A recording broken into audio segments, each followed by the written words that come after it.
Nicole Mahoney, and this is Colleen Onuffer from Break the Ice Media. We're talking about influencer marketing today.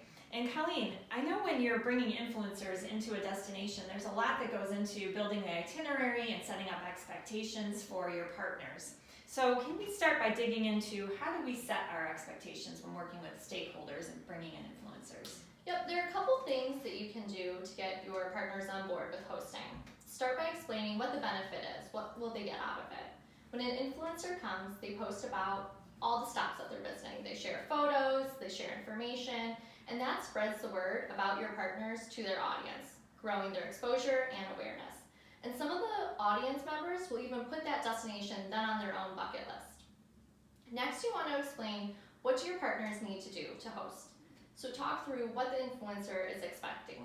Some might want a guided tour to learn about the history as they walk from room to room, while others are looking to go off on their own and see what sparks their interest.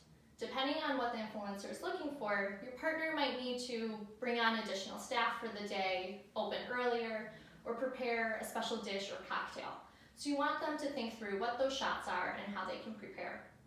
And lastly, you want to explain to your partners how influencers work, because they do work a little differently than the traditional travel writer.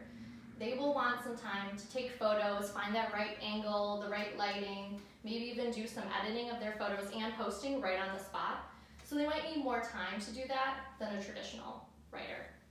Those are really great points, and I think you make a great point about the traditional writer and really understanding that with an influencer, they want a little bit more control, I think. And I think from a stakeholder's perspective, a lot of times they like to talk a lot about their location and what they have to offer, and maybe with an influencer that's just not the right approach. Correct. Yeah, I think that's really awesome. So in order to host an influencer, you need an itinerary. What goes into building an itinerary? So your itinerary is going to be different than one that you prepare for your traditional travel writer. First of all, you want to think in visuals. Everything they post is going to be a beautiful photo. So if you have a great museum, but they don't allow photography, it's not a good fit for this fam. And think through not only beautiful scenery, but also something colorful, maybe something quirky, a place that has very detailed floors or wallpaper. That's what the influencer wants to post about. And then give them lots of options.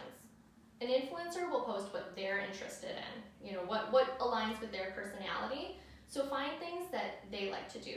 Talk through some different options, let them choose what interests them the most, and maybe even include a couple of options in case it's a rainy day or they have extra free time and they want to find other places nearby. And along with that, I highly recommend building in extra time to the itinerary.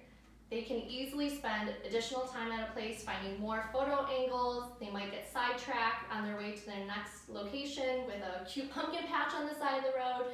It's very easy for them to get behind schedule. So try and limit as much scheduled stops as possible. Those are really great advice, and I think it sounds like being flexible and offering lots of choices is really the best way to go. Thanks a lot, Colleen. Thank you.